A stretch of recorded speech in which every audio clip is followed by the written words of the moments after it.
All right. Good afternoon, everyone, again, and welcome to our presentation. We will be talking about cover letters today. And as I mentioned before, you all will get a copy of this presentation as soon as we get it all received and taken care of. It'll be a YouTube link, and you'll be able to watch it again if you want. So what we're going to do, we're going to cover, again, some of this information may be reminders, it may be some new content, but hopefully it will help enhance your job search strategies and efforts as you are putting together not only your resume, but also a cover letter. So we'll talk about what is a cover letter, how can it be used both by you and the recruiter? How will the recruiter or the employer use your cover letter? What's the best format to start writing it? Looking at going a little closer into paragraph by paragraph to help really be able to enhance your document. And then we'll wrap up with some things to keep in mind. And of course, any questions you may have throughout the presentation. So what is a cover letter?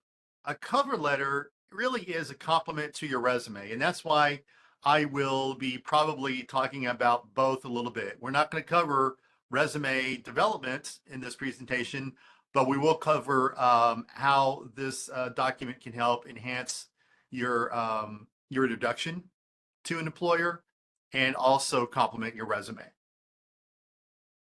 So you do want to have it to be a one-page document. You don't want it to be very wordy. It should not be a biography, a bio of your background, but just a brief document that helps expand on your experiences, your skill sets, your qualifications, things of that sense. It can also highlight your motivations, why you're applying to that particular company. What is it that you bring that might solve a solution or solve a problem, be a solution to a problem? And then it could be used to maybe showcase a little bit about who you are. It's a letter. So you want it to be somewhat personalized and tailored and focused to that specific role that you're applying to. So a purpose can have a couple of different levels to it. If you're a career changer and you're getting your degree from WGU of a new degree in a new industry, then that cover letter could be used to help communicate to the employer why you're making this change. Now, of course, you want to keep it professional. If it's something that is a little too personal, you want to keep that out of your cover letter. But if you can walk through your academics, what you bring, maybe transferable skills from your past, personal qualifications that could help show your value to the employer, that's what your cover letter wants to be. You don't want to just restate your resume, although there may be some crossover, crossover of things that you say in your resume that you can also say in your cover letter, but it's going to be maybe formatted in a different way. So if you can remember and think about when you're reading a job description, in that job description, in addition to the hard skills that they ask for, they also talk about soft skills, right? So things about, leading a team, things of that sort. So one of those would be a writing style.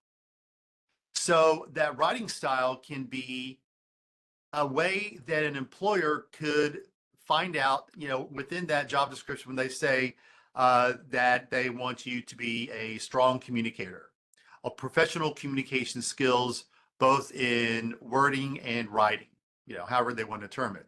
Well, this cover letter could be used as a writing sample, how you communicate. So you might want to do a little research on that as well, as far as strong writing skills, so that your cover letter could be used as that writing sample if that's what they choose to do.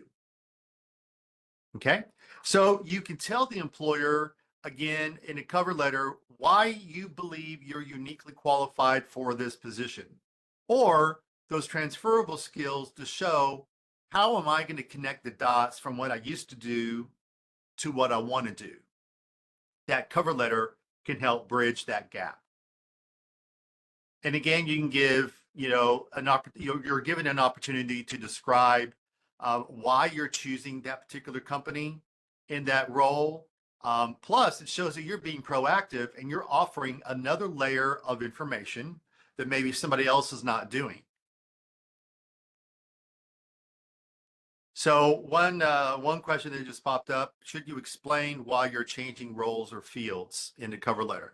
It can be used for that, but you want to analyze your reasoning, analyze what that is. It all depends on what that is. People that are, if they're going through a layoff or a job change, something to that effect. If it's something highly personalized, if it's a health issue, or you were fired, not just laid off, I would not put that in your cover letter. There may be ways to show that transition. And that's where, when you have a cover letter that you want to have reviewed by our team here at the Career and Professional Development Center, then when you submit that request and a copy of your cover letter, you could put in that detail of what you need help on. And if that help needs to be, how do I diplomatically approach this issue if it might be controversial, for example.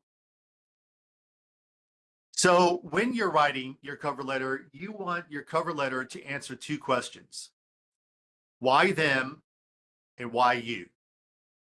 So I just reversed these how they're ordered on the page here. So why them is going to be, the reason you're picking that particular company. So you really want to have some idea of not just I need a job. You go a little deeper than that. What is it about the company that you find attractive? What is it about the role or the company that you find the next step in your professional life? And that can be that first top part of your cover letter. If it could be a paragraph or two paragraphs, that's fine. So again, you want to be able to show interest in them so that they can show interest in you.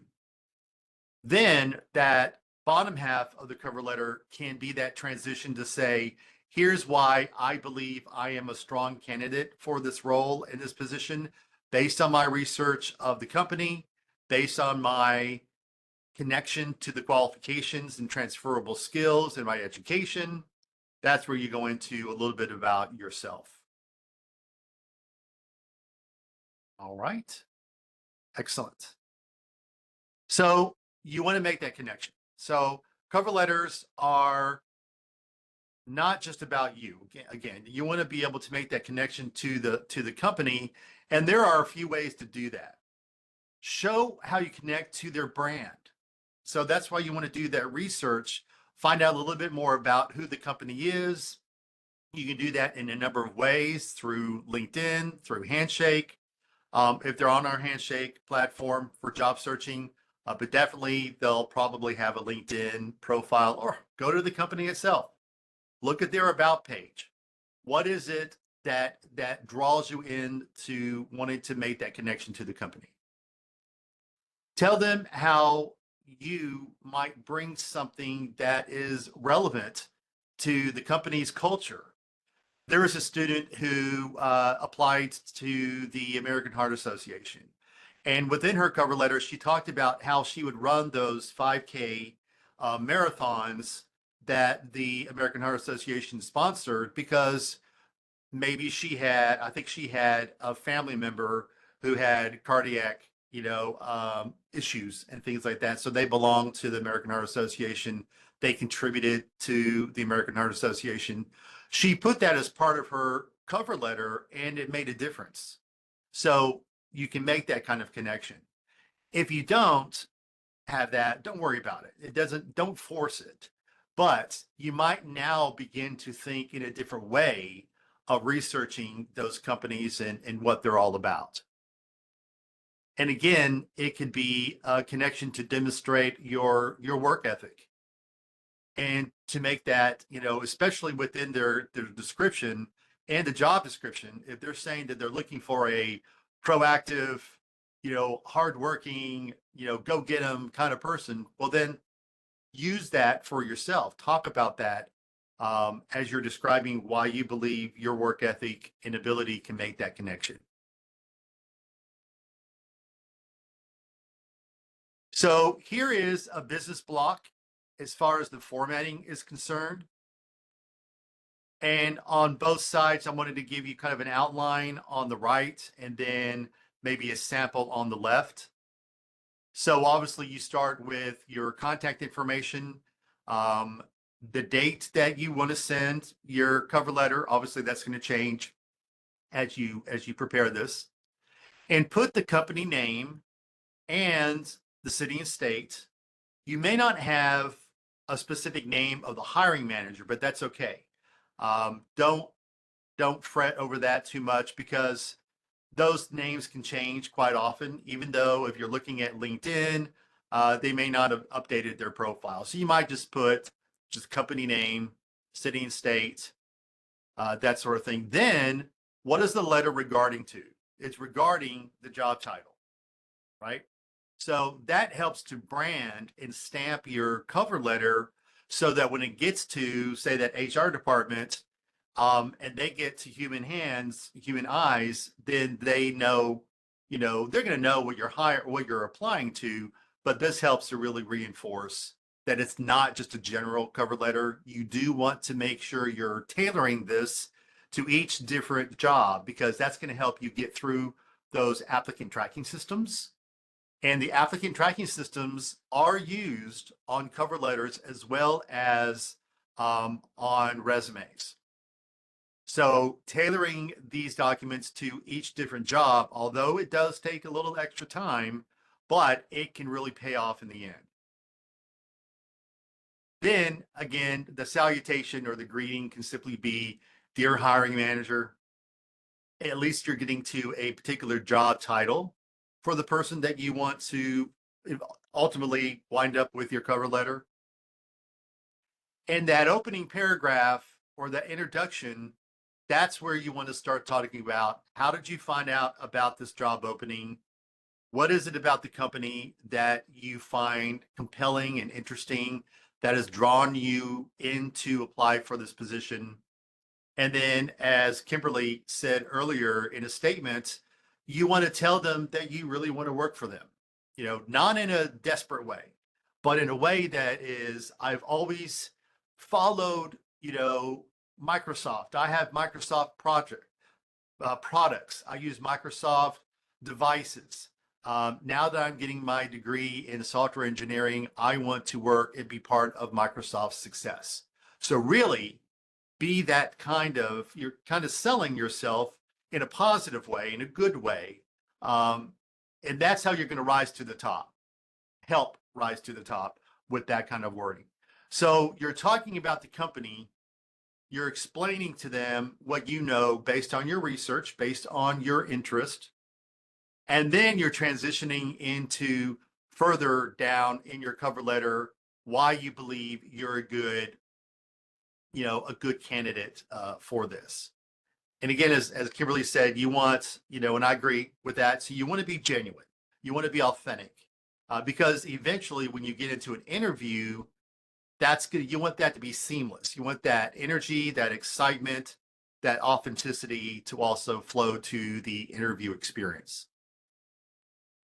And then the final paragraph is just, kind of summing it all up, or just bringing it to a conclusion, thanking them for their consideration. You have included your resume to outline your work history and your education. You look forward to hearing from them if they have any other questions concerning your qualifications. Hoping to hear from you soon. Sincerely, in your name. Now, remember or think about what I just said a moment ago. If you have any questions, I am available to cover any, information about my qualifications. I'm not asking for an interview. I'm not saying I'm looking forward to hearing from you to schedule an interview. Why? Because that's their job. They're the ones who will make the decision. You are kind of fighting yourself to the interview, it's not a deal breaker if that's in there, but it sounds a little bit more humble, if you will, to just simply say you're available in case they have any further questions about your qualifications or experiences.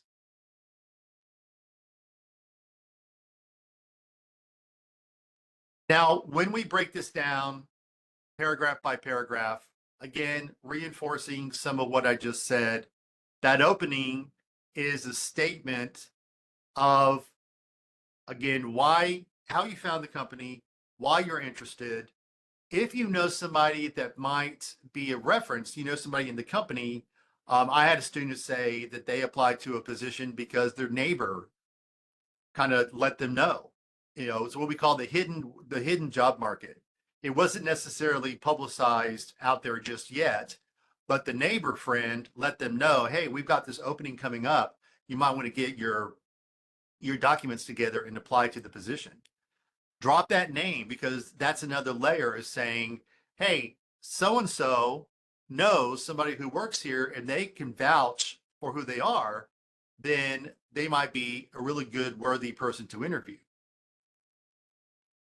Now, again, if you are a career changer and you don't have much experience in the new field that you're going into, then that's where you can highlight your academics.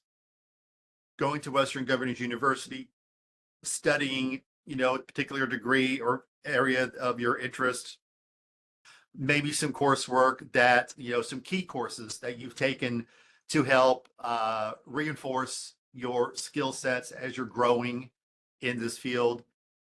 Maybe some projects or your capstone project if you're at the point of working with that. What you're doing on the side. If you're in the School of Technology and you've got a home lab, or you've been working with projects to just experiment or to practice what you're learning, that can go in your cover letter. I would not put a lot of hyperlinks, so don't link your GitHub accounts too much. Don't link portfolios in there too much. The reason is, if and when it goes through those applicant tracking systems, if they're reading or picking up too many live hyperlinks, they could misinterpret that as spam. And then your entire document is just kicked out, you know, of the running. So just a note of caution for that. Yeah, it could be a hard stop if it gets caught by those applicant tracking systems.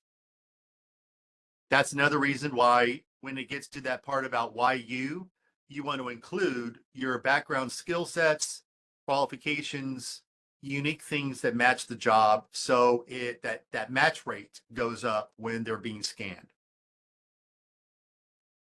That's that body of the paragraph, that darker blue square that we have there. So match your qualifications, your transferable skills, anything that can help you look like an ideal candidate, that's going to be helpful.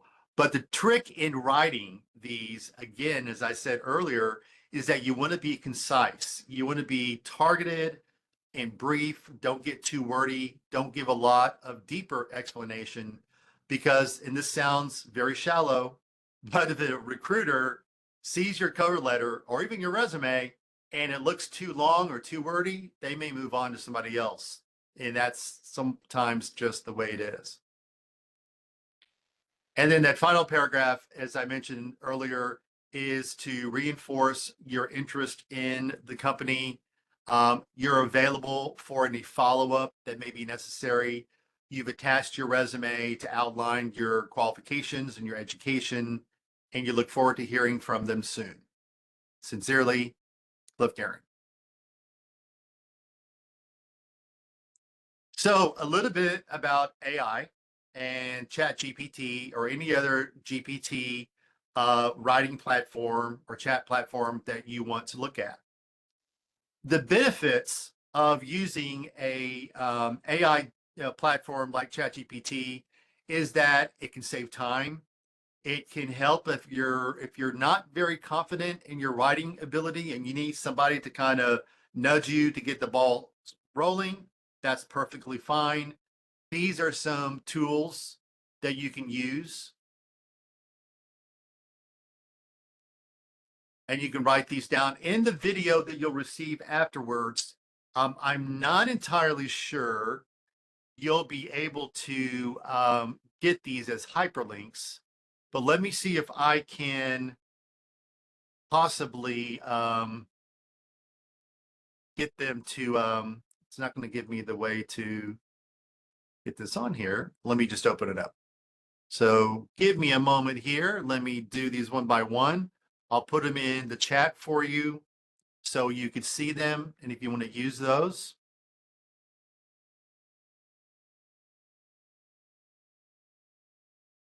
And of course, these could be used for your resume as well.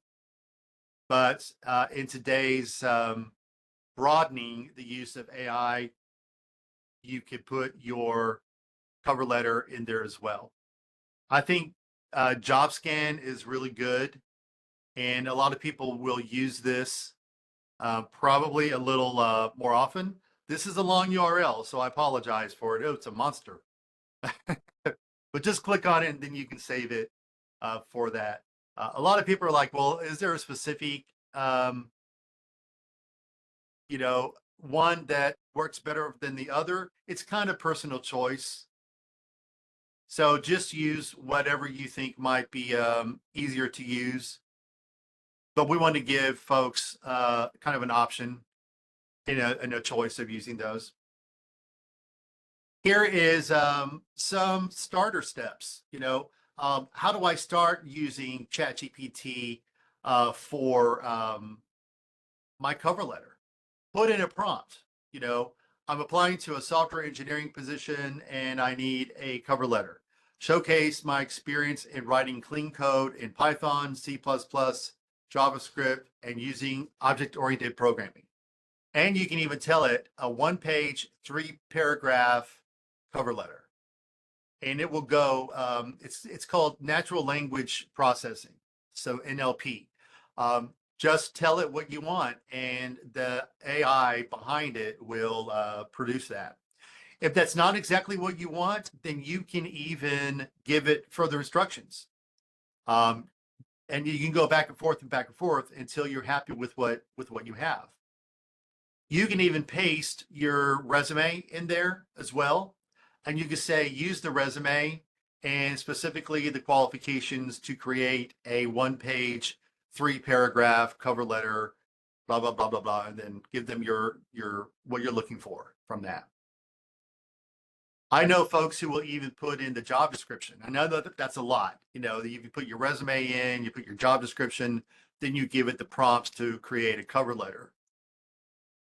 And then, as I said earlier, you can go back and edit it, fine-tune the results, give it updated instructions. But at the very end, you want to take that document and you want to make it your own. So you want to make sure that you're looking for anything that would be considered a bias. And there are a number of different biases that can come through using a ChatGPT platform based on a lot of things. One example is some time ago, many years ago, maybe not many years ago, but when this started coming up using these chat bots, there was a strong bias that was found in Microsoft when they were going through applications, because at the time, there were more men applying to IT positions than women. And so the result of those chatbots is that they would be biased toward male applicants versus female applicants. So proofread how that chatbot is working with your resume or working with your cover letter.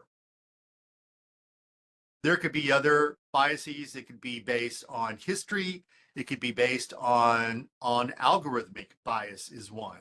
So that could be based on, again, location, demographics, even if you put your resume up there and there's something that it picks up, if you have a gap in your resume or your resume is maybe not that great and it can't find information, it'll just kind of make stuff up. That's what we call hallucinations. Not psychologically hallucinations, but technical hallucinations. So these are all things that can happen when you're using a chatbot, certain biases and also AI hallucinations, and you want to make it your own. You don't want your document to sound like a robot. You want it to sound, yeah, you don't want to be electronic sheep. You want it to sound like yourself. So it will take your own kind of high tech, high touch. High tech is using these tools that are coming up. The high touch is make it your own work. Now, these are two articles that I found that I think are really good. I'm going to put this in the chat. Give me a quick second. So this is one from JobScan, and it will help you understand more and give you a chance to work with cover letters using their product. This is LinkedIn, a LinkedIn article that I found helpful. And you can also grab those and save them and check them out.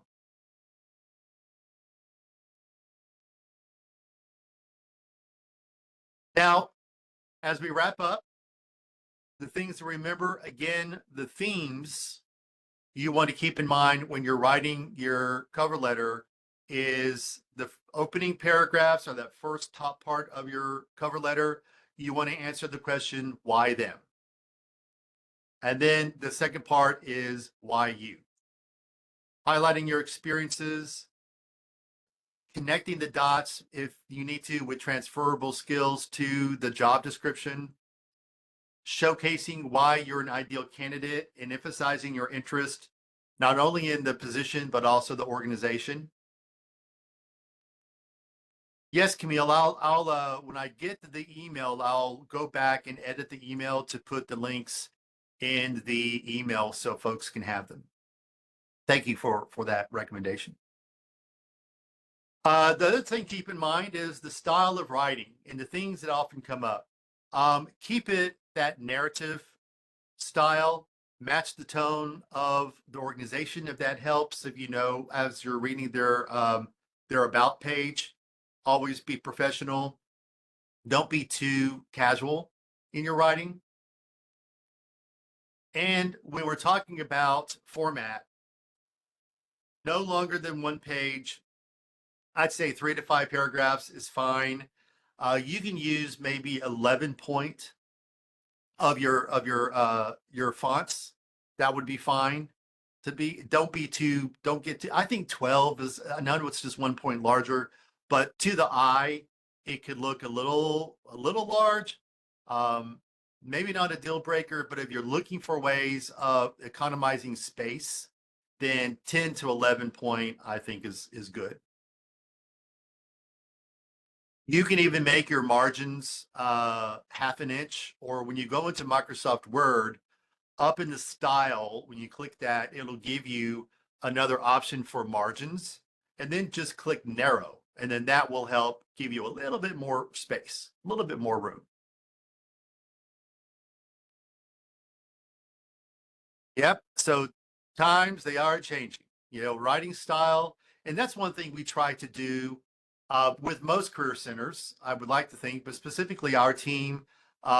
Many of us are certified in resume writing, and that can cross over to cover letters. We do attend conferences and professional organizations for all things career development, career advising, including writing style and writing skills. So for you, that standout will be to stay on top of what the current trends are in writing these documents as much as you can. But to stand out when you're applying to jobs will be to tailor and customize your cover letter to each different position. Once you get the framework down, it may just be a little bit of change here and there. But the benefit is to show that you are proactive, you are specifically targeting them as your go-to company, and to be able to survive those applicant tracking systems. And yes, another great comment by Kimberly. If you have the free version of Grammarly, I do, it helps a lot. AI is, again, will be behind a lot of that. You don't have to use the paid version. I use it and it helps a great deal. It catches things that I didn't catch, gives me recommendations and suggestions if I need word choice, things of that sort. And speaking of, if you have a word and it's like, I'm using this word like 2 or 3 times and I need something different. If you're using a Word document, Microsoft Word, highlight that word, right click it, and then you can choose synonyms. You can see synonyms and it will give you some different word choice if that might be helpful. I use that a lot as well, and it's become a good tool to use. See, hopefully you're getting all kinds of tips here. I hope. All right, folks. Well, I want to open up for Q&A. If any of you have any specific questions for this brief presentation, if you need to hop off, feel free to do that. Again, I'm going to change this into a YouTube video. I'll send that out to everyone. I'll take those hyperlinks that we talked about and put them in the email message. So if you do need to jump, please feel free to do that. And thank you for joining. But if you're going to hang around for a little bit and you do have any questions, I'll be glad to do what I can to answer them now. Just put them in the chat and I will get back to you immediately. You're very welcome. And again, thank you, those of you, for joining us.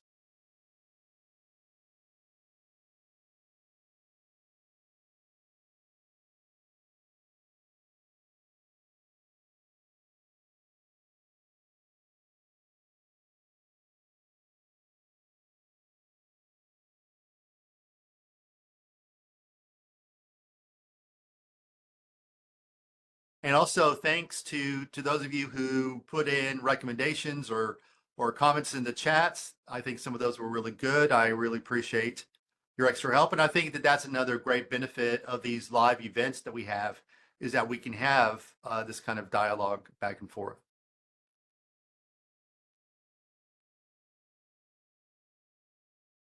And Kimberly, if you feel that you're, if you feel that you're behind the times a little bit, that's another reason we like to bring as updated information as we can. As you know, with any of the emails from Handshake, you're getting a lot of information about other events that we have. So please, if you need to go back and look at those again, you might find something that could be beneficial in another area of career development.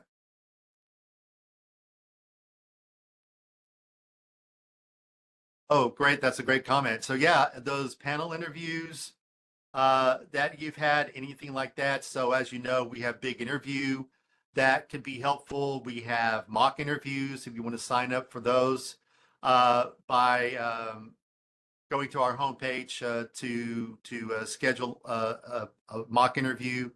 All of those can be helpful.